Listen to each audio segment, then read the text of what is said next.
하나님 말씀 예레미야서 5장 1절입니다.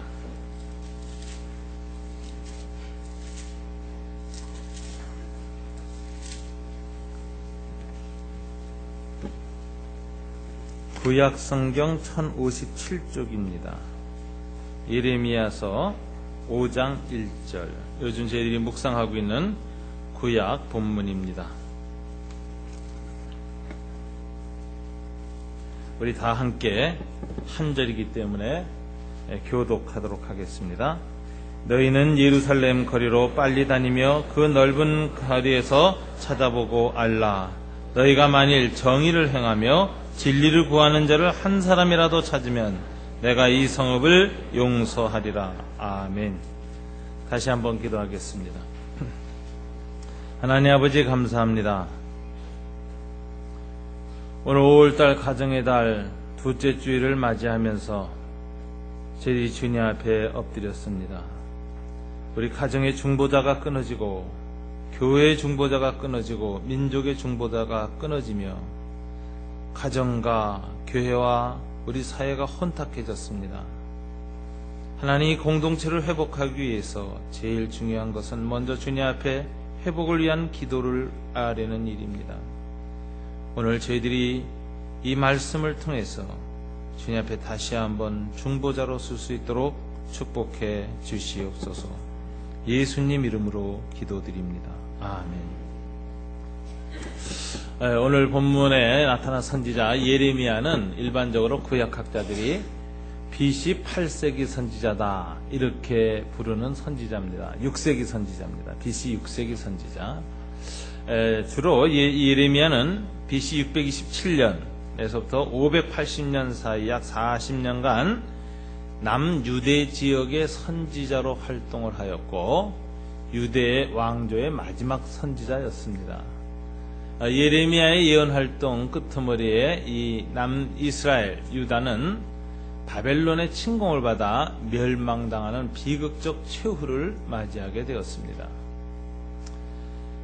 예레미야는 유대의 멸망을 예언하고 그 멸망에서 벗어날 수 있는 최후의 길, 이스라엘 민족의 회개를 정말 독촉했던 선지자였고 후반부로 갈수록 회개할 기미는 보이지 않고 이스라엘 백성은 더욱 완악해져서 선지자인 자기 자신마저 왕실 수비대에 가둬두고 왕과 귀족과 그때 정치 지도자들에게 듣기 싫은 소리, 비판의 소리를 한다고 핍박을 가하는 아픔을 겪었습니다. 자신이 당한 핍박이 고통스러웠을 뿐만 아니라 더 큰 고통은 자기 민족이 돌이킬 수 없는 길, 멸망의 길로 들어섰다는 현실의 좌절 앞에서 이 선지자는 너무나도 큰 슬픔을 당하게 되었습니다. 그래서 예레미야는 눈물의 선지자다. 보통 이렇게 말합니다. 우리가 주변에 같이 있다 보면 공동체를 향해서 남달리 마음을 많이 쓰고 공동체의 아픔을 자기 아픔을 여기고 눈물을 흘리는 분들이 많이 있습니다. 가족 가운데서도 그런 사람들이 있고요. 또 그가 속한 교회에서 특별히 이 교회 전체 공동체를 향해서 눈물이 많은 분들이 있습니다. 제가 아는 목사님 중에 한 분은 이 나라와 민족을 위해서 기도할 때 얼마나 눈물이 많은지 제가 그 후배를 너는 예레미야의 영이 임했나 보다 이렇게 말하는 하는 아주 좋은 후배도 있었습니다. 독일에 가서 신약학으로 공부하고 지금 들어와서 대학에서 교편을 잡고 있는데 신학대학 교수로 있는데 요즘도 여러 가지 이런 좋은 활동에 많이 참석하는데 눈물을 깊이 흘리는 그런 모습을 보이고 있습니다.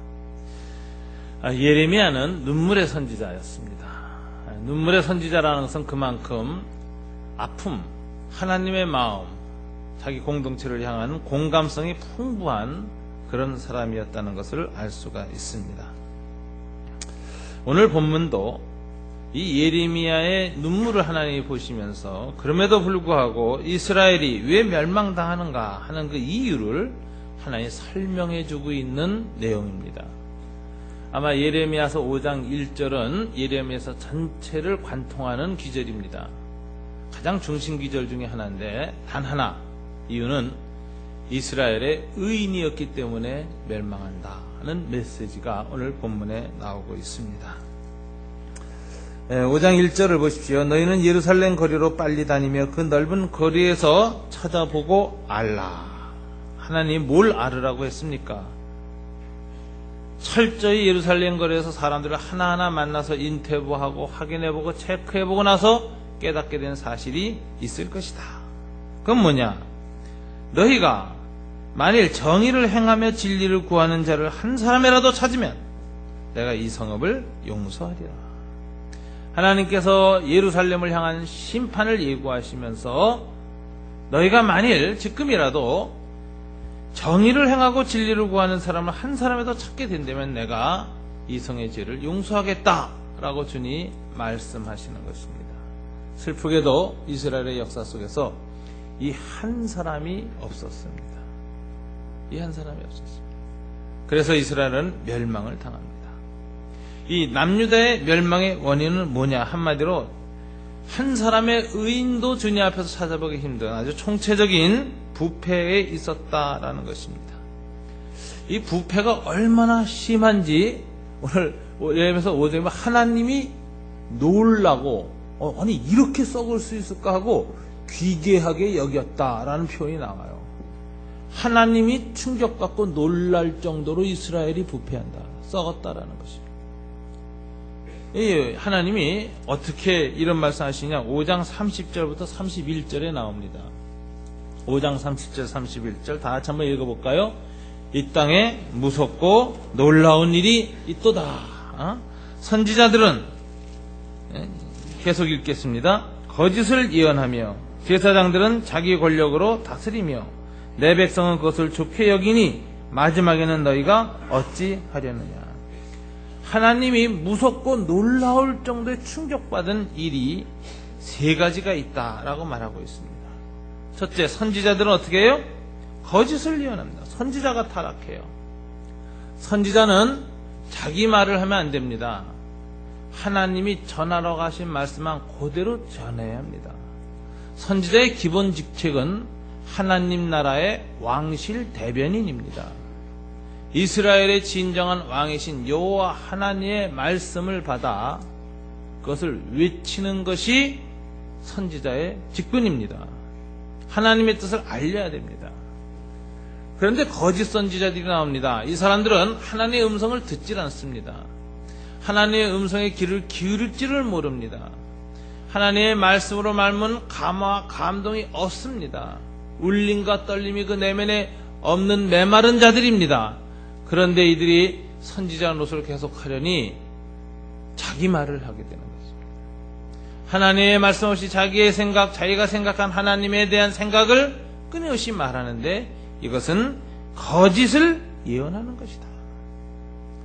대부분 이 거짓 선지자들은 문제의 핵심을 보려고 하지 않습니다. 피하려고 하고 그리고 적당히 무마하려고 합니다. 하루하루 그저 넘기려고 합니다. 그래서 예루살렘에 평화가 있다라고 주장하는 것입니다. 아무리 바벨론이 세고 주변 국가들이 강하여도 예루살렘은 평안할 것이고 안전할 것이다 라고 강조합니다. 이유는 우리 안에 성전이 있기 때문이라 이렇게 얘기합니다.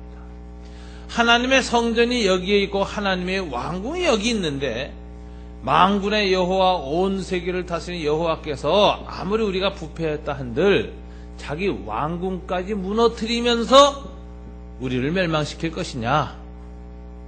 예루살렘 성전이 예루살렘에 있는 한 예루살렘은 안전하다.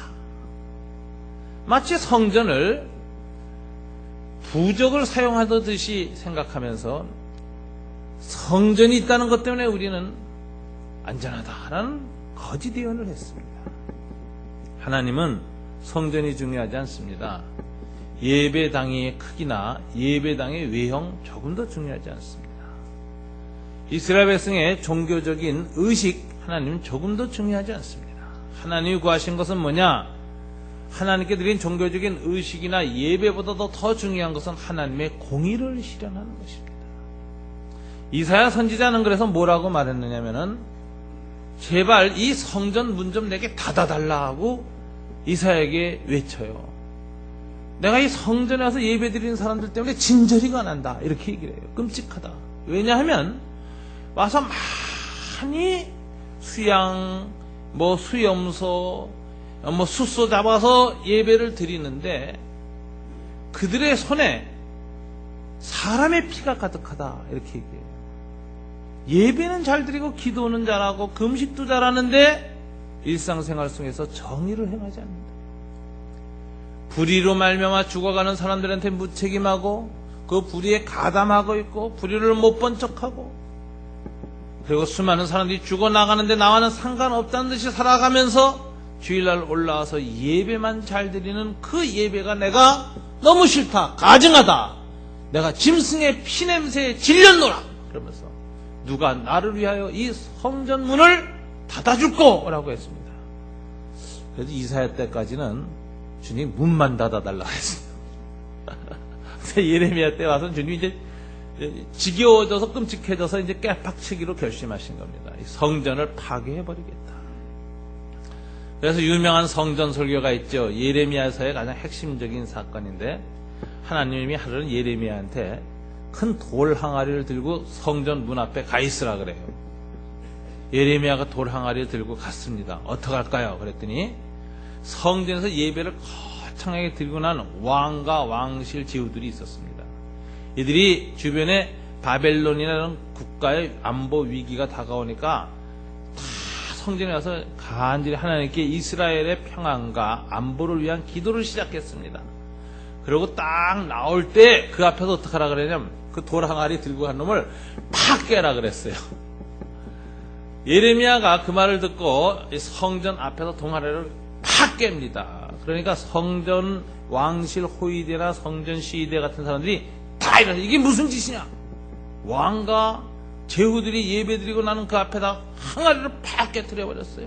계단 앞에서. 놀랐을 때 예레미야가 유명한 성전 설교라는 걸 하는 겁니다. 그 설교 때문에 잡혀가서 감옥에 갇혀서 고생을 합니다. 왕실 시대 감옥에 갇힙니다. 유명한 설교가 뭐죠? 여호와께서 이스라엘을 이같이 무너뜨리실 것이다. 이 성전은 이렇게 파괴될 것이다. 예배가 중요한 게 아니다. 일상생활에서의 정의를 실현하고 하나님의 공의를 실천하는 그것이 없이 종교적 의식이나 종교적 외양만 넓히는 것은 거짓이다. 거짓. 영적 거짓말. 위선이라. 선지자들이 이렇게 거짓을 예언했습니다. 하나님은 이 땅에 무섭고 놀라운 일이 있는데 제일 먼저 하나님이 무섭고 놀란 게 뭐냐? 선지자들이 거짓말하는 거예요. 무섭고 놀랐어요. 주님이 가슴이 덜덜 떨린 거예요. 이런 일이 있다.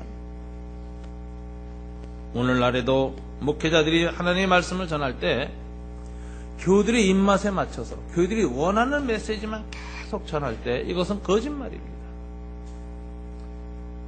교우들의 영적 니드도 살펴야 되지만 우선순위는 하나님의 마음이에요. 하나님의 필요예요.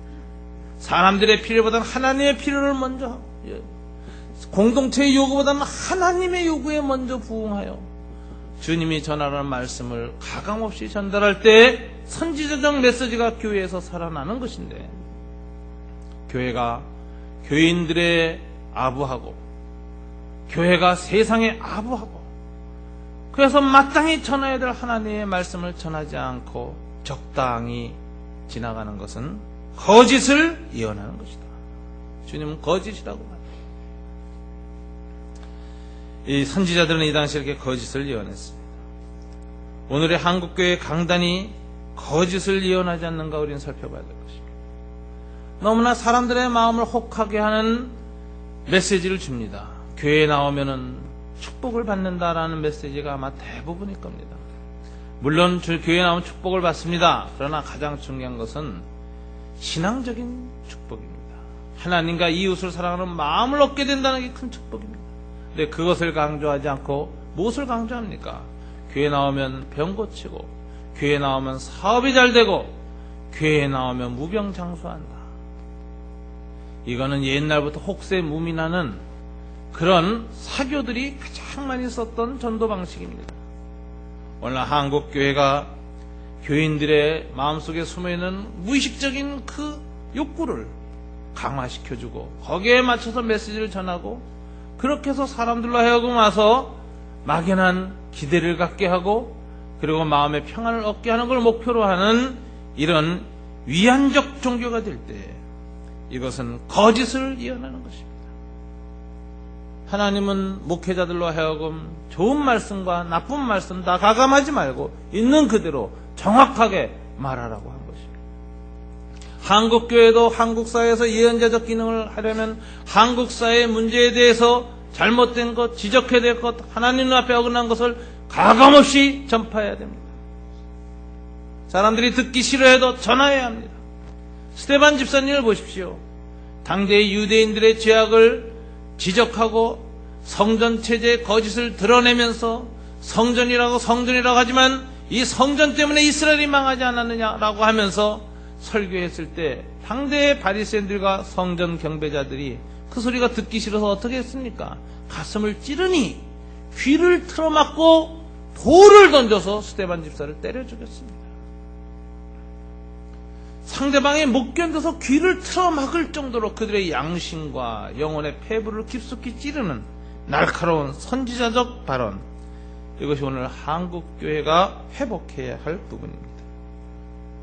그런데 한국교회가 이 일을 안 하고 멈출 때 선지자들은 거짓을 이어난다고 주님은 말씀하시는 것이며 동시에 그것은 기괴하고 무섭고 두려운 일이다 라고 말씀하십니다.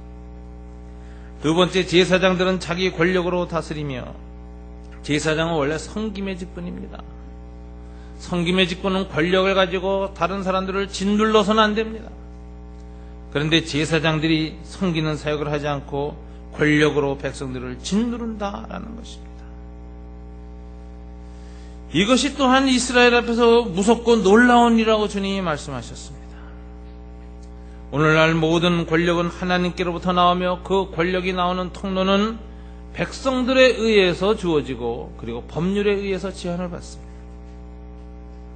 나라를 섬기고 백성을 섬기는 사람들이 하나님의 권력과 법치에 의해서 법에 의해서 백성들의 뜻에 살펴서 권력을 행해야 되는데 하나님의 뜻에도 어긋나고 국민이 부여한 헌법에도 어긋나고 그 다음에 백성들의 민심에도 어긋난 권력을 행할 때 그것은 성김의 지도자가 아닙니다. 오늘 본문에 보면 자기 권력이라고 말했습니다. 하나님이 인정하지 않는다는 것입니다. 이런 사람들이 우리 사회의 지도자가 된다는 것은 나라와 국가의 위기라는 것입니다. 이런 사람들이 교회의 지도자가 되면 나라의 교회의 위기인 것입니다. 선지자들과 제사장들의 문제점을 얘기합니다. 그런데 하나님이 더 놀라는 게 있습니다. 더 기괴하게 여기는 것이 있습니다. 하나님이 더 무서워하고 충격을 받은 사건이 있었습니다. 마지막이었습니다. 내 백성은 그것을 좋게 여기며, 이게 백성이라도 좀 깨어서 그것이 잘못됐다는 것을 알고 그것을 거부하면 괜찮은데 백성들도 그걸 좋아한다는 거예요.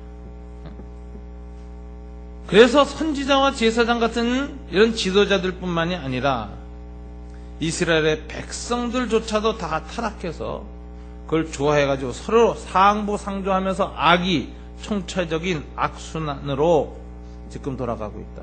갈수록 악해진다. 서로 칭찬하고 좋아하면서 악해진다는, 이게 이스라엘의 총체적인 이 부패다라는 것입니다. 제가 참 지금도 항상 이런 본문을 보면 떠오르는 한 교회의 모습이 있습니다. 놀라운 교회입니다. 옛날에 MBC에서 보도됐던 교회인데 만민중앙교회라는 교회가 있습니다. 이 교회를 내가 잊지 못하는 이유는 그 교회가 제가 구로동에서 목회할 때 바로 옆에 있었기 때문에 너무 잘 압니다. 참 기괴하고 놀라운 교회입니다. 우선 첫째로 그 목사님이 그 라스베가스 가서 슬라트 머신을 굉장히 많이 해가지고 돈을 거의 1억 가까이 썼어요. 교회 돈을. 근데 그렇게 교회 돈을 쓸 수 있다는 게 전 너무 기괴하고 놀랍고 첫째, 아니 어떻게 교회 돈을 그렇게 쓸 수 있습니까? 그게 재정부는 뭐하며 재직회는 뭐하며 당회원들은 뭐하는 사람들인지 전 모르겠어요. 담임 목사가 1억 원을 라스베가스 가서 그거 할 수 있도록 허락한다. 이거 참 기괴하고 놀랍다 이 생각이 들어요. 그 문제가 나와서 MBC에서 그걸 이제 따졌더니 뭐라고 대답을 하느냐면은 성전 건축 중이어서 건축비를 마련하려고 가서 했다는 거예요. 난 또 이 독재는 아무나 하는 게 아니다. 저 정도의 배짱과 뻔뻔함이 있어야 가능하다. 이런 생각이 들어요. 이 타고난 독재자구나. 어떻게 교회에서 저럴 수 있다. 후한무치도 유분수지. 저건 주님도 놀라고 모든 사람이 기괴하게 여길 만큼 아주 두꺼운 얼굴입니다. 어떻게 그렇게 MBC 앞에서 딱 말할 수가 있어요. 교회 건축 헌금을 하려고 도박을 해가지고 건축을 한다. 이게 목사 입에서 나왔다. 나는 이게 도저히 이해가 안 갑니다. 근데 더 기괴하고 놀라운 것은 그게 방영된 날 그 교회가 더 부흥했다는 사실입니다. 교인들이 더 많이 모였어요. 그리고 그날 그 교회는 그 치유 이적이 나타나는 교회였는데 병 고치는 기적이 더 많이 일어났어요. 그래서 그 발표하고 신문, 그 라디오에서 방영하는 날, 딴 때보다 더 많은 사람들이 이 구로 교회에 잔뜩 모였습니다. 아멘, 아멘을 연발하면서 그 목사님 앞에 막 찬송을 부르고 손드는 모습을 보면서 저는 아무리 이 교인들이 좀 부족하다 해도 이룰 수가 있을까? 저는 거기에 이제 깜짝 놀라게 됩니다. 이 성도들의 문제도 아주 큰 것 같아요. 강력한 이 독재적 리더십과 그의 노예처럼 순응하면서 일사불란하게 성공을 거두고 성취를 이룬 공동체에 길들여져 있는 백성들의 이 비참한 지성과 비참한 양심과 비참한 신앙 태도 앞에서 저는 정말 놀랐습니다. 그래서 전 상처받았어요. 저는 그 당시만 해도 바르게 하면 따라오는 사람들이 있다는 확신을 갖고 있었는데 그 길을 보면서 바르게 해도 따라올 사람은 아무도 없겠구나 라고 하는 교인들에 대한 절망감을 그때 느꼈습니다. 하나님께서 3번에 와서 교회 개척하면서 그 절망감을 극복시켜 주셔서 참 감사합니다. 여러분들은 정말 귀한 교우들입니다. 저는 저희 교회를 개척하면서 필독서 운동을 시작했어요. 벌써 12년이 지났으니까 1년에 10건만 잡아도 120건이 됩니다. 이터니티지나 미국의 복음주의 크리스찬시티 투데이 잡지라든가 한국의 기독교 출판사에서 그 해 최고의 책으로 평가되어지는 아주 좋은 책들만 제가 골라서 한 120권을 여러분한테 읽도록 권면을 해왔습니다. 이유는 단 하나입니다. 백성이 우매하면 지도자가 부패하고 지도자가 아무 말이나 해도 그걸 분별할 줄 모르고 아멘하는 그런 교인들이 되면 교회는 망하고 민족은 희망이 없다. 어떻게 해서든지 우리 교우들을 하여금 분별할 수 있고 무엇이 옳고 무엇이 그르고 무엇이 바른 것인지 알 수 있는 기독교적 지성과 세계관과 가치관을 심어주고 그 위에 성령의 역사도 있고 그 위에서 무슨 뜨거움도 있고 그 위에서 기도의 역사도 있고 그 위에서 이적도 일어나고 해야 그 의미가 있지. 큰 나침반과 방향이 없이 바람 부는 대로 힘있게 나가도 그것은 어디로 간지 모르는 정처 없는 공동체가 된다. 어떻게 해서든지 우리 시대를 분별하고 바른 가치관, 바른 말씀, 주님이 원하시는 바를 방향을 잡고 있는 교회가 되어야 한다. 이러한 생각을 하면서 필독서 운동을 했는데 하나님께서 우리 교회에 참 은총을 주셨다고 생각합니다. 저희 교회 교우들은 참 크게 나서 떠드는 분은 없습니다만은 문제가 있을 때는 분명히 의견이 제시되어지는 참 성숙한 공동체입니다. 남유대는 참 선지자가 거짓 예언을 했고 제사장이 자기 권력으로 통치하고 백성들이 오히려 그것을 좋아함으로 총체적으로 망하는 공동체가 되었습니다. 그래서 하나님은 유다가 왜 망하는가? 그래서 망한다라고 분명히 말씀하셨습니다. 두 번째, 오늘 이런 총체적인 부패 속에서 5장 1절에 보면 의인이 없다라는 것을 오늘 하나님께서 말씀하십니다. 하나님은 예루살렘 도성 안에 한 사람의 의인이라도 있다면 예루살렘의 죄를 용서해 주시겠다고 선포하셨습니다.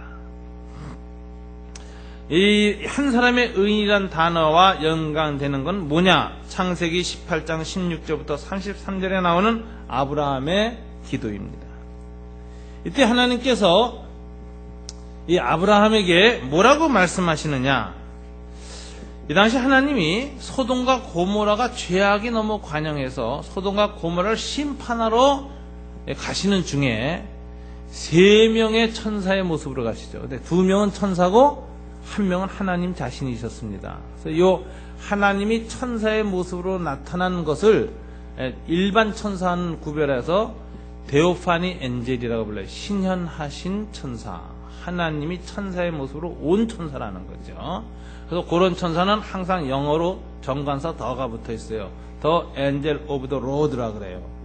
그러나 수많은 천사, 가브리엘, 미카엘 이런 많은 천사들은 An Angel of the Lord, 부정관사를 썼습니다. 수많은 천사들 중에 피조된 한 명이다라는 것이죠. 그러나 하나님 자신이 천사의 모습으로 올 때는 항상 정관사를 쓰십니다. 유일한 그분이 천사의 모습으로 오셨다라는 것이죠. 그렇게 아브라함 앞에 3사람이 딱 왔는데 하나님이 내가 소돔과 고모라를 멸망하러 가는 길에 아브라함에게 소돔과 고모라를 내가 심판하러 간다는 말을 안 하고 가면 안 되겠다. 그래가지고 천사 2명 보고 너희는 먼저 가라. 나는 남아서 아브라함에게 이걸 알려주겠다. 그리고 아브라함 앞에 왔습니다. 왜 소돔과 고모라를 심판하신다는 사실을 아브라함에게 먼저 알려주시려고 하셨습니까? 하나님의 의도가 무엇입니까? 그게 창세기 18장 18절부터 19절에 나옵니다. 다 같이 읽어볼까요? 아브라함은 강대한 나라가 되고 처남아미는 그로 말미암아 복을 받게 될 것이 아니냐. 내가 그로 그 자손과 권속에게 명하여 여호와의 도를 지켜 의와 공도를 행하게 하려고 그를 택하였나니 이는 나 여호와가 아브라함에 대하여 말한 일을 이루려 함이니라. 2가지 이유지요. 18절에서 뭐예요? 복의 근원이 되는 나라가 되게 하려고 하기 때문에. 두 번째는 복의 근원이 되게 하려면 어떻게 돼야 돼요? 의와 공도를 지키는 나라가 돼야 되기 때문에. 정의의 국가. 하나님은 의와 공도를 이스라엘이 행하고 그걸 기초로 해서 복의 근원이 돼서 이스라엘 때문에 다른 모든 민족이 축복받게 하려고 아브라함을 택했다라는 거예요. 여러분이 아브라함처럼 복의 근원되는 인생 되시길 주님 이름으로 축원합니다. 여러분 가정 중에 누구 한 사람만이라도 복의 근원이 되는 사람으로 또 하나님 쓰시면요, 그 가정은 복 터진 겁니다. 그 한 사람 때문에 그 가족들이 다 복을 받아요. 그 한 사람 때문에 그 자녀들이 축복을 받습니다. 그 한 사람 때문에 다른 모든 어려움을 겪었던 사람들이 힘을 얻고 새로워집니다. 이 복의 근원이 된 복인이 된다는 건 굉장한 축복입니다. 여러분들이 여러분 가정의 복인 되시길 주님 이름으로 축원합니다. 그런데 이 복인은 먼저 뭐가 되어야 되느냐? 의인이 되어야 해요. 의인이 되어야 복을 준다는 게 주님의 가르침이에요. 의인이 먼저 중요하다. 의인됨이 중요하다. 오늘 아브라함한테도 하나님께서 내가 아브라함을 택해서 복의 근원으로 삼기로 결심하였고 만민의 복이 근원되는 민족의 조상으로 세우려고 하는데 그가 그 사역을 잘 감당하려면 뭐를 배워야 돼요? 하나님의 정의와 공도가 어떠한가를 배워야 한다. 이걸 어떻게 가르쳐줘요? 소돔과 고모라 멸망 사건을 통해서 가르쳐주겠다. 실물 교육을 시키겠다. 소돔과 고모라가 악했을 때 어떻게 멸망당하는지를 눈앞에서 생생하게 보게 하므로 그의 후손 이스라엘이 정의와 공도를 행하는 민족 공동체로 거듭나고 그런 거룩한 하나님 백성의 공동체가 되게 하기 위하여 내가 머물겠다. 그래서 2명 먼저 보내시고 아브라함하고 만나서 대화를 시작하십니다. 그러면서 내가 소돔과 고모라를 멸망시키겠다 이렇게 얘기를 해요. 그러다 여기에 아브라함의 반응이 보입니다. 아브라함이 뭐라고 하냐, 이 하나님의 말씀을 듣고 나서 하나님이 행하시는 일은 옳습니다. 소돔과 고모라는 심판받을 만합니다. 심판하셔야 됩니다. 그러나 한 가지 전제 조건이 있습니다. 소돔과 고모라가 심판당하고 악인들이 멸망당하는 건 좋은데 그 소돔과 고모라 성 안에 의인들이 분명히 있을 텐데, 악인들의 멸망 때 의인들이 함께 희생당하는 것은 하나님의 정의에 반하는 것입니다. 정의로운 하나님 그렇게 하시면 안 됩니다. 생각해 보세요. 소돔과 고모라에서 의인으로 산다는 게 얼마나 고통스러웠겠습니까?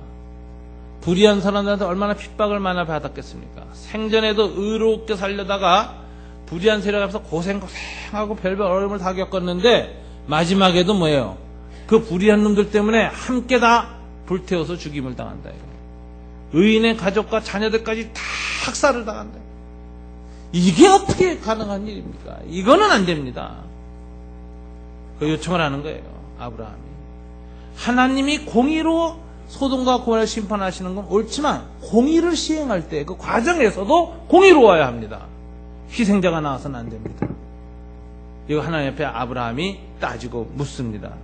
무려 6번을 강구하는 걸 본문에서 볼 수 있어요. 24절에서는 50인의 의인이 있어도 멸하시겠습니까? 그때 하나님께서 내가 50인만 있으면 참겠다 그랬어요. 그러니까 아브라함이 고단 28절보다 조금 줄입니다.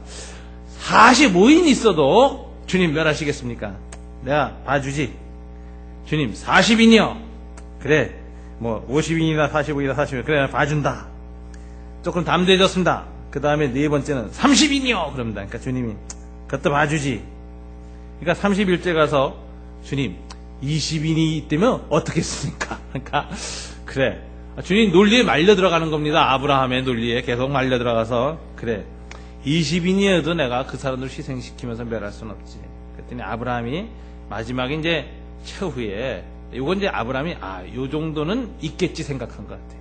이 정도는 이제 소돔과 고모라가 멸망 안 당할 수도 있겠다라는 생각해서 10명이 있으면 어떻겠습니까? 물어봤더니 하나님께서 그래 내가 이왕 불의한 자들과 함께 악인들과 함께 의인을 희생당하지 않도록 하겠다고 원칙을 정했으니까 그래 10명이라도 내가 멈추겠다 그랬어요. 이 근거가 뭐죠? 의인과 악인을 함께 멸하지 마소서라는 내용입니다. 23절을 보십시오. 23절 25절 다 같이 한번 읽어볼까요? 아브라함이 가까이 나아가 이르되 주께서 의인을 악인과 함께 멸하시나이까? 주께서 이같이 하사 의인을 악인과 함께 죽이심은 부당하오며 의인과 악인을 같이 하심도 부당하나이다. 세상을 심판하신 이가 정의를 행하실 것이 아닙니까? 하나님을 꼼짝없이 올가 묶었어요. 하나님 정의를 주장하시면서 심판하실 때에도 정의롭게 하십시오. 의인과 악인을 똑같이 대하면 안 됩니다. 라고 계속 부르짖습니다. 그래서 주님께서는 10명의 합의를 하셨어요. 근데 문제는 소돔과 고모라가 그 10명이 없어서 망했다는 것입니다. 그래서 이제 이걸 적용하면서 어떤 분이 이런 말이에요. 한국은 안 망한다. 10명은 있다. 여러분 잘 생각해 보세요. 소돔과 고모라 이 당시 인구가 몇 만이었겠습니까? 예수님 당시 예루살렘의 인구가 2만에서 5만이었습니다. 평상 인구가. 그보다 무려 1500년 전에 가나안의 작은 도시국의 작은 도시 인구가 몇 만이었을까요? 저는 10,000명이 안 됐을 거라고 봐요. 그럼 소돔과 고모라의 그 작은 도시, 10,000명이 안 되는 작은 도시에 10명하고 비교를 해보세요. 1000분의 1이죠? 한국 사회에 비교하면은 약 5만 명은 있어야 돼요. 그죠? 5만 명의 의인이 있어요. 이 1000명, 이 10명, 이게 인구 비례를 따져봐도 그렇게 쉬운 거 아닙니다. 그런데 하나님 오늘 이 예레미야서 5장 1절에 보면 특혜를 베풀지요. 소돔과 고모라에는 몇 명 요구하셨어요?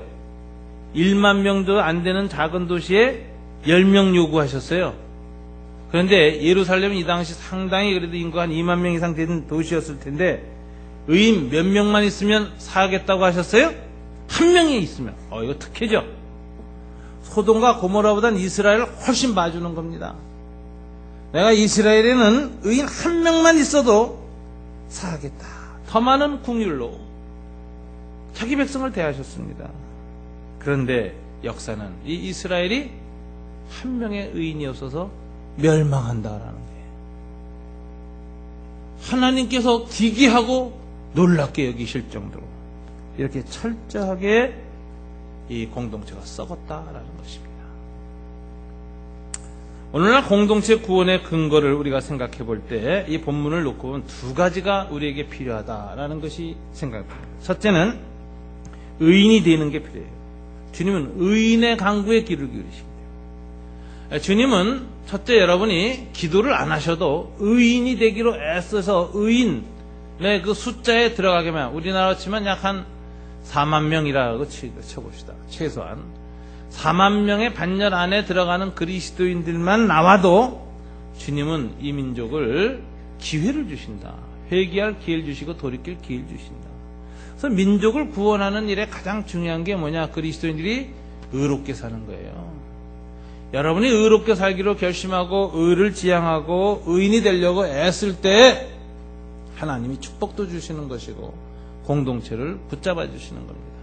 의인 되기, 이게 제일 중요한 공동체 구원의 첫 길입니다. 두 번째는 의인의 기도입니다. 아브라함처럼 기도하고 예레미야처럼 기도하고 이사야처럼 기도하고 사무엘처럼 기도하면서 모세처럼 바울처럼 하나님 앞에 자기의 민족과 교회 공동체를 위하여 간절히 충고기도하는 기도가 있을 때 하나님께서 멈추신다는 거예요. 소돔과 고모라에 대해서도 이 아브라함의 6번에 걸친 중보기도를 통해서 주님께서 10명까지 양보하시는 모습을 볼 때 우리는 의인의 강구는 얼마나 주님의 마음을 뒤흔들고 주님의 역사를 우리가 이렇게 일궈내는가 하는 걸 볼 수 있습니다.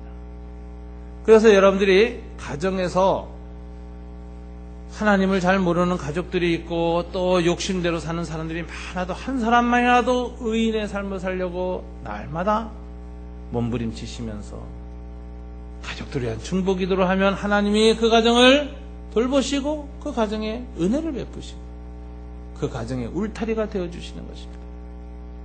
여러분, 울타리가 되어준다는 건 굉장히 중요합니다. 하나님 울타리를 치시지 않으면 애를 쓰고 노력해도 다 새나가고 빼앗기고 허망해집니다. 사람들이 자꾸 실패하고 절망에 빠지면서 말하는 말이 애써도 안 된다. 의욕을 상실하면 그건 이제 살아있지만 죽은 겁니다. 앞으로 아무것도 못해요. 의욕이 없는데 희망이 없고 기대가 없고 이런 사람이 뭘 하겠습니까? 죽는 거죠. 살아있지만.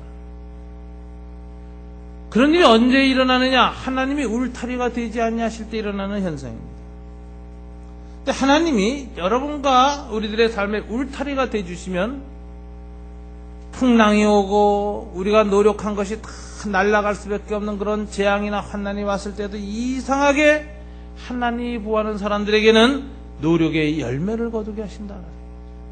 하나님은 땀 흘리지 않고 돈 버는 것은 반대하십니다. 하나님은 땀 흘리지 않고 돈 버는 것은 반대하세요. 그래서 땀을 흘리고 돈 버는 것을 주님이 기뻐하십니다. 그건 정당한 소득이라는 것입니다. 그래서 에덴 동산 이후로 내가 땅에서 수고하고 땀을 흘려야 하리라. 노동을 통해서 내가 너에게 먹을 것 입을 것을 주겠다고 축복하신 주님이시지 놀고 먹고 컴퓨터 키만 두들기면서 돈을 버는 것은 굉장히 주님이 기뻐하지 않습니다.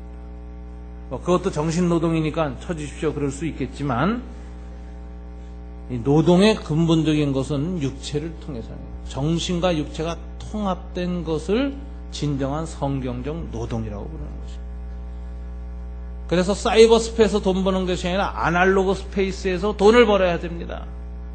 하나님이 만든 시간과 공간은 아날로그 시간, 아날로그 공간이고 그 아날로그 시공간에서 우리가 몸을 가지고 우리의 마음을 가지고 합하여 주님의 일을 감당하고 노동을 할 때 거기에서 흘리는 열매, 이것을 하나님 축복하시는 겁니다. 하나님 불로소득을 기뻐하지 않습니다. 하나님께서는 땀 흘리지 않는 사람들을 뭐라고 부르느냐? 한문에 나오는 거죠. 불한당, 땀 흘리지 않는 놈들. 이 불한당이라는 게 땀 흘리지 않는다. 불한당등이라고 부르는 거예요. 이 노동을 통한 축복을 강조하고 있어요. 근데 이 노동을 아무리 해도 이 세상이 어긋나고 악이 횡행하고 재앙이 많고 울타리가 무너진 인생에서는 노력해도 노력의 열매가 하나도 없는 것이 다반사입니다. 그래서 사람들이 절망하고 지치고 희망하고 무기력증에 빠지는 거예요. 그런 인생들에게 하나님께서 보이지 않게 울타리가 되어주시고 보호를 해주시면요, 노는 사람은 여전히 아무것도 주님의 보호 아래서 못 얻지만 그 아래서 땀 흘리고 애쓰는 사람은 열매를 꼭 거두게 하시는 거예요. 수고의 열매를 거두게 하시는 축복을 주시는 겁니다. 그래서 애쓰고 노력한 만큼 거두게 하시는 보호의 은총이 있습니다. 그걸 차근차근히 경험한 사람들은 힘을 얻습니다. 애쓴 만큼 되는구나. 노력한 만큼 되는구나. 하나님의 도우심으로 이 열매가 오는구나. 그래서 주님 안에서 더욱 노력하게 되고 더욱 성실하게 되고 더욱 최선을 다하게 되고 더욱 긍정적이 되고 더욱 희망적이 되어지고 이런 창조적인 인생으로 바뀌는데 이게 주님이 울타리가 되어주는 축복입니다. 이제 이 울타리 누가 치느냐? 의인의 강구가 치는 거예요. 집안에서 의인이 있고 그 의인이 하나님 앞에 기도할 때 그 의인의 강구가 그가 속한 공동체의 울타리가 되어서 그 안에서 근면하고 성실하고 의롭게 사는 사람들이 번성하고 열매 맺고 그 공동체가 의로운 공동체가 되고 의로운 나라가 되고 의로운 민족이 될 수 있는 길이 열리는 것입니다. 이 의인의 강구가 이렇게 중요하다는 것입니다. 그럼 의인이 되는 건 어떻게 되느냐? 이게 제일 중요한 거죠. 의인은 어떻게 됩니까? 여러분, 사람이 자기 노력으로 의인이 된다. 인간의 도덕적 의지를 강화함으로써 의인이 된다고 생각하는 것은 초보 단계고요. 의인이 되려고 애를 써보면 발견하는 게 있습니다. 누구나 발견하는 건데 나는 절대로 의인이 될 수 없구나는 절망감을 발견하게 돼요. 왜? 우리 안에 있는 악과 우리 안에 있는 욕망이 얼마나 끈질기고 끔찍한 것인지 그걸 발견하기 때문에 이거 노력을 안 하면 발견을 못합니다. 고무줄은 한계가 언제 알아요? 땡길 때 하는 거예요. 땡길 때 툭 끊어지면서 아 이게 한계구나 하는 거예요. 의인도 의롭게 살려고 몸부림치다가 어느 한계를 만나서 탁 끊어질 때 자기가 죄인인 걸 아는 거예요. 그러니까 내가 죄인인 걸 인정하지 않는 의인은 아직 철부지예요. 아직 땡겨지는 중이에요. 과정 중인 의인이에요. 그러나 의인이 의의 노력을 하다가 마지막에 가서 누구나 다 깨닫는 게 있습니다. 의로웠던 사람들이 나는 죄인이다. 내 힘으로는 도저히 의로울 수 없다라는 절망감에 부닥칩니다. 그게 이제 시작이죠. 그 다음 단계에서 뭐가 필요하느냐? 의로운 사람은 하나님의 은혜를 필요로 하는 거예요. 하나님의 용서의 체험을 하는 것입니다. 근데 이 하나님이 이런 사람들한테 아주 좋은 길을 열어주셨습니다. 무슨 길을 열어주셨느냐? 의로우려고 애쓰고 행위하는 것보다 내가 죄인이라는 걸 인정만 하고 고백만 하면 그 모든 죄에서 우리를 깨끗게 하시고 사하여 주신다는 약속을 주신 것입니다. 이게 요한일서 1장 9절에 나오는 그리스도를 통한 사죄의 약속이죠. 한번 다시 읽어볼까요? 요한일서 1장 9절 다 같이 읽어보겠습니다. 만일 우리가 우리 죄를 자백하면 그는 미쁘시고 의로우사 우리 죄를 사하시며 우리를 모든 불의에서 깨끗하게 하실 것이요. 여기 동사만 3개 있습니다. 자백하면 따라서 해보세요. 자백하면 사하시며 깨끗게 하실 것이요. 다시 한번 있습니다. 자백하면 사하시고 깨끗게 하실 것이요. 저는 이 3단어를 자주 외우고 기도합니다. 이 단어만 외우면, 이 귀절만 외우면 너무너무 마음이 편안해져요. 주님이 요구하는 거 딱 하나예요. 뭐죠? 자백만 하면. 그럼 자동적으로 뭐 해주세요? 주님이 사하시고 깨끗게 해준다. 깨끗해지는 길이 너무 쉬워요. 전에는 제수건 가지고 떼수건 가지고 수세미 가지고 밀어 제껴도 깨끗해지지 않고 피부만 벗겨도 나가고 고생을 했는데 자백만 하면 절로 때가 싹 벗겨지고 정결하게 된다. 얼마나 좋습니까? 자백을 하는 거예요. 여러분, 이렇게 회개의 자백을 하면 하나님이 우리한테 깨끗함에 대한 감각과 체험을 주십니다.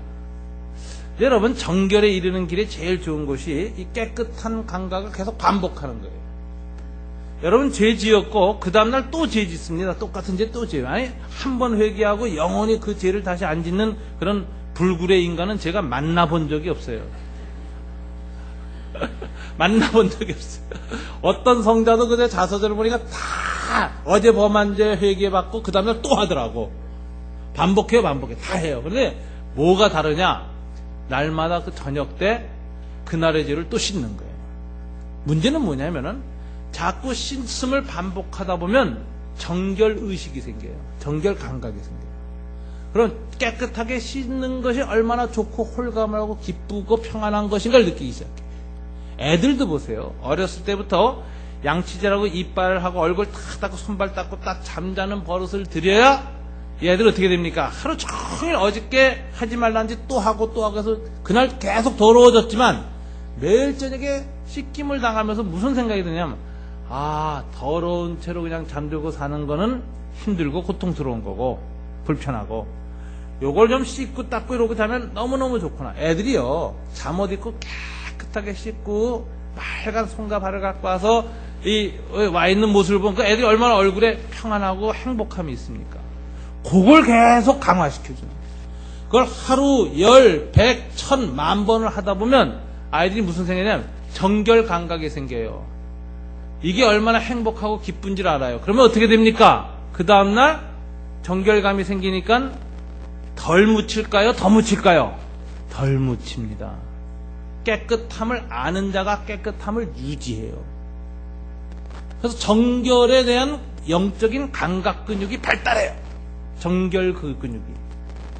이게 점점 엮이 드는 것처럼 반복하다 보니까 이게 점점 근육이 강해지고 강화되어져서 점점 깨끗함을 오래 유지하게 되고 더 나아가서 더럽혀지는 걸 방어하기 시작합니다. 이러면서 사람이 성화되는 거지 지 의지와 노력으로 되는 게 아니에요.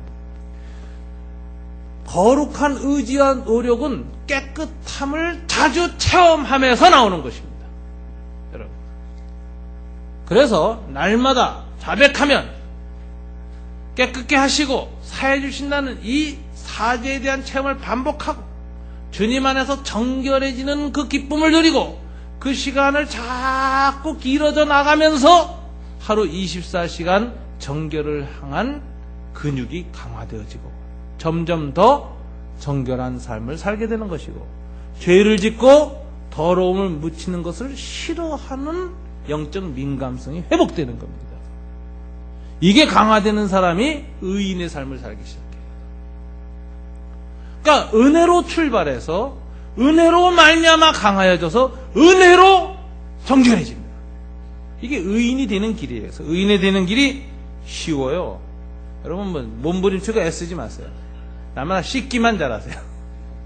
씻기만 잘하다 보면 자주 씻게 되고 계속 자주 씻다 보면은 깨끗한 시간이 길어지고 깨끗함을 유지하려는 노력이 생기고 깨끗함이 더럽혀질 때 못 견뎌서 빨리 씻습니다. 이래서 정화되는 거예요. 인간의 정화라는 것은 자아의 노력에 의해서가 아니라 은혜의 반복 체험을 통해서 거룩한 자가 강화되는 겁니다. 이게 은혜의 원리예요. 은혜의 원리. 이걸 모르는 사람들은 지 노력과 지 성질로 하다가 안 되니까 짜증이 나요. 그리고 자기 정말 의지와 결단으로 좀 거룩해진 사람은 교만해져요. 또 저것들은 왜 똑같은 짓을 반복하지? 나는 한 번 결심하면 그래도 이틀은 갔는데 이러는 거죠. 아주 교만해집니다. 바리새인이 됩니다.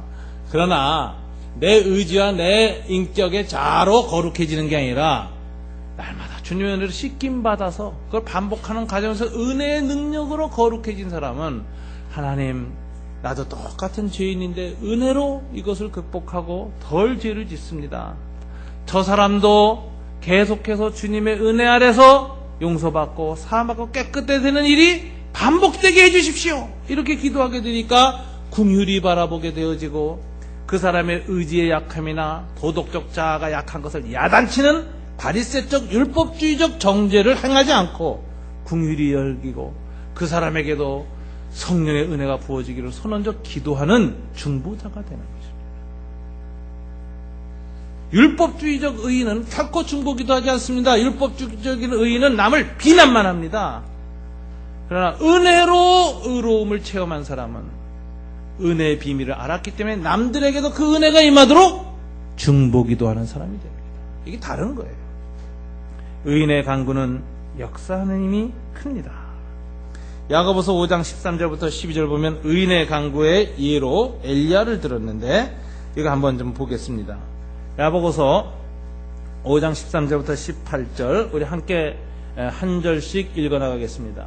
너희 중에 고난을 당하는 자가 있느냐? 그는 기도할 것이요 즐거워하는 자가 있느냐? 그는 찬송할지니라.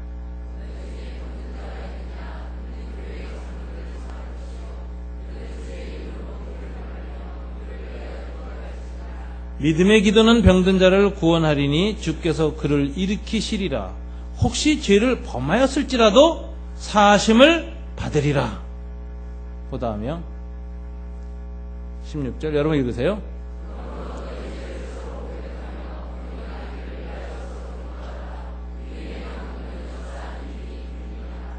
엘리야는 우리와 성경에 같은 사람이로되 그가 비가 오지 않기를 간절히 기도한즉 3년 6개월 동안 땅에 비가 오지 아니하고 다시 기도하니 하늘이 비를 주고 땅에 열매를 맺었느니라. 여기서 의인의 간구를 얘기하는데 의인의 간구의 특성이 네 가지가 있습니다. 첫째 14절을 보세요. 14절 다 같이 한번 읽어볼까요? 너희 중에 병든 자가 있느냐? 그는 교회의 장로들을 청할 것이요 그들은 주의 이름으로 기름을 바르며 그를 위하여 기도할지니라. 첫째 의인의 간구의 특징은 누구의 이름으로 기도해요? 주님의 이름으로. 그 다음에 15절 다 같이 읽습니다. 시작. 믿음의 기도는 믿음의 기도 주님의 이름으로 기도하고 믿음으로 기도한다. 그럴 때 사죄와 구원과 치유가 임한다라고 얘기합니다. 그 다음에 16절 보세요. 의인의 간구는 역사하는 힘이 흠이니라. 의인의 간구 여러분 주님의 이름으로 믿음으로 기도하고 믿음으로 말미암아 우리 죄를 용서받은 자가 되어서 하나님의 정결한 의인의 자리에 서서 간구를 할 때 역사하는 힘이 크다. 근데 의인의 간구의 대표성으로 17절 18절에서 들었는데 이것은 엘리야가 우리와 성경에 같은 사람인데 비가 오지 않기를 기도한 즉 3년 6개월 동안 땅에 비가 오지 않았고 다시 기도한 즉 다시 3년 6개월 만에 하늘이 비를 주고 땅이 열매를 맺었다. 굉장한 기도죠. 하늘을 열고 닫는 놀라운 간구를 했습니다. 근데 의인의 간구가 특성이 뭐냐 하는 거예요. 의인의 간구. 네 번째 의인의 간구. 엘리야의 간구. 엘리야가 아마 기도의 능력이 탁월해서 열려라 참게 하는 식으로 열려라 하늘 그랬더니 비가 내리고 닫혀라 하늘 그랬더니 3년 6개월 다 이런 사람이 아니었습니다. 그럼 엘리야는 어떻게 기도했기에 3년 6개월 동안 하늘을 열었다 닫았다는 그런 놀라운 능력과 역사를 일으켰습니까? 이게 성경 기저를 찾아보면 딱 기초가 딱 하나입니다. 말씀을 따라 기도하였더니 그렇게 되었다. 열왕기상 17장 1절 다 같이 한번 읽어볼까요? 시작. 길라앗에 우거하는 자 중에 디셋 사람 엘리야가 아합에게 말하되 내가 섬기는 이스라엘 하나님 여호와께서 살아계심을 두고 맹세하노니 내 말이 없으면 수년 동안 비도 이슬도 있지 아니하리라 하니라. 이 말을 할 때 엘리야는 먼저 하나님부터 말씀을 받았습니다. 하나님 뭐라고 말씀하셨냐면 이스라엘의 3년 동안 앞으로 기근이 있을 것이다. 그러므로 너는 정말 그락 신학가로 가서 숨어서 응거하라. 그래서 네가 그 3년 기근 동안에 살아날 길을 주겠다. 미리 이 가뭄이 올 곳을 가르쳐 줬습니다. 그러니까 엘리야는 기도할 때 자기 생각 자기 뜻대로 구한 게 아니라 하나님의 말씀을 이미 받고 3년 반 동안 기근이 있으리라는 말씀을 받고 그것에 기초해서 아합에게 선포하였더니 어떤 일이 있었어요? 정말 3년 반 동안 그 땅에 기근이 왔습니다. 의인의 간구 중에 이 엘리야의 간구는 자기의 힘에 의한 간구가 아니라 뭐예요? 말씀에 순종한 기도일 때에 역사하는 힘이 컸다는 걸 보여줍니다. 나중에 3년 후에 비가 올 때의 상황을 보십시오. 열왕기상 18장 1절 다 같이 읽어볼까요? 많은 날이 지나고 제 3년에 여호와의 말씀이 엘리야에게 임하여 이르시되 너는 가서 아합에게 보이라. 내가 비를 지면에 내리리라. 다시 이 아합에게 와서 비를 내리는 기도를 하는 그 유명한 기도, 엘리야의 기도는 그 기도를 하기 전에 뭐가 먼저 임했죠? 여호와의 말씀이 엘리야에게 임했습니다. 그러니까 이 의인의 강구는 역사하는 힘이 많다라고 하는데 엘리야의 의의 기초는 뭐예요? 하나님의 말씀이었습니다. 말씀에 의한 기도가 역사하는 힘이 컸습니다. 이런 기도자가 있을 때 우리는 우리의 가정과 교회와 국가와 이 모든 우리가 속한 공동체에 하나님의 보호와 은총이 있는 것입니다. 예레미야 5장 1절에서 하나님은 탄식합니다. 온 예루살렘 성내에 내가 나의 분을 쏟아부으려고 결심한 이 마음을 막을 의인이 없고 의인의 중보가 없다. 탄식하고 계십니다. 그것이 너무 기괴하고 놀랍다고까지 말씀하십니다. 여러분, 5월달 가정의 달입니다. 또 우리가 국가적으로 천안함 사건 같은 위기도 겪었습니다. 6월달에 또 많은 지도자들을 뽑습니다. 우리 사회가 지금 상당히 어수선합니다. 육자회담 제기를 두고 북한과 중국과 미국과 우리나라 입장이 지금 서로 엇갈려 있어서 외교적으로도 우리가 상당히 참 억울한 일은 당하고 또 외교적으로는 어려운 상황에 있습니다. 이런 경제적으로도 유럽발 이 지금 지진이 다시 오기 시작해서 이것이 또 큰 쓰나미가 될까 노심초사하고 한국 경제의 순애들도 다 초긴장 상태에서 세계 경제 흐름을 보고 있습니다. 도처에 위기와 어려움이 가득한 시기입니다. 이때 하나님이 어떤 사람을 찾겠습니까? 돈 벌러 다니는 사람 찾겠습니까? 불 끌어 다니는 사람 찾겠습니까? 주님은 딱 한 사람 구합니다. 의인을 구하십니다. 그리고 의인의 기도를 구하십니다. 이게 공동체를 구원할 수 있는 유일한 하나님이 주시는 메시지입니다. 여러분, 5월달 우리의 가정과 우리의 교회와 우리의 사회와 이 지구촌을 생각하면서 하나님 앞에 중보자로 서려는 사람들이 일어나야 되겠습니다. 의인의 강구는 역사하는 힘이 많으니라. 주님의 이름으로 믿음으로 의로운 삶의 자리에서 말씀에 순종하여 하는 기도, 역사하는 힘이 많습니다. 여러분들께서 가정에서의 중보자가 되시길 바랍니다. 교회의 중보자 일어나길 바랍니다. 민족과 인류의 역사를 위해서 하나님 앞에 담대히 중보하는 큰 기도를 가진 사람들이 일어나길 원합니다. 이번 중보기도 세미나를 통해서 여러분들이 다시 한번 중보기도에 헌신하는 귀한 기회가 있길 원합니다. 여러분들 가정과 여러분들의 기업과 우리 교회와 우리 민족과 지구촌 사회에 하나님의 은혜가 임하기를 다시 한번 주님 이름으로 축원합니다. 기도하겠습니다.